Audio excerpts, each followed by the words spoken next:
Ce samedi 22 avril, la rando prévue est la montagne des Princes depuis l'Albanais.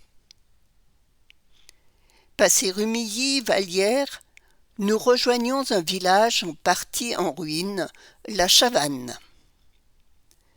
La montagne des Princes, séparée du Gros Fougue par le Val de Fière, s'élève entre l'Albanais d'une part, la région de Seyssel d'autre part. Elle fait partie du massif du Jura. Au départ de la rando, nous apprenons que nous ne serons pas seuls sur le sentier. Un trail avec quelques 500 coureurs est organisé. Dès les premiers pas, la pluie arrive et s'invite à la fête. Le sentier rejoint un premier promontoire d'où l'on domine la plaine verdoyante en dessous.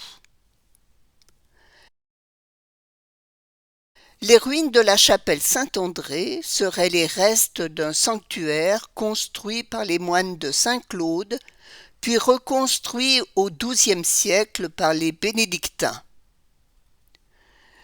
Ce fut l'église paroissiale jusqu'en 1663. Le sentier serpente sur les bords abrupts de la montagne, où se ferait un passage dans cette forêt de taillis. Par grappes ou isolés, les trailers sont là.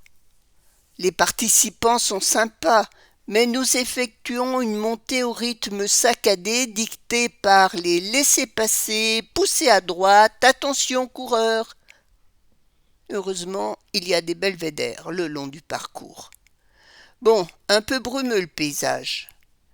Mais Guy en profite pour raconter quelques petites histoires dont il a le secret, l'œil pétillant de malice et un petit sourire en coin. Ainsi vers midi, nous arrivons à quelques 950 mètres d'altitude. Le sommet est un alpage appelé la ferme du Comte.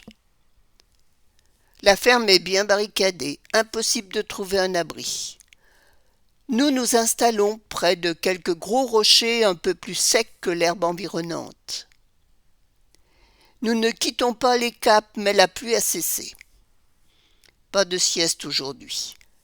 Nous continuons notre boucle en traversant l'alpage et rejoignons la forêt. Un magnifique petit chalet sert de décor à nos photos et nous rejoignons les voitures, heureux de ce grand bol d'air, dans une très bonne humeur.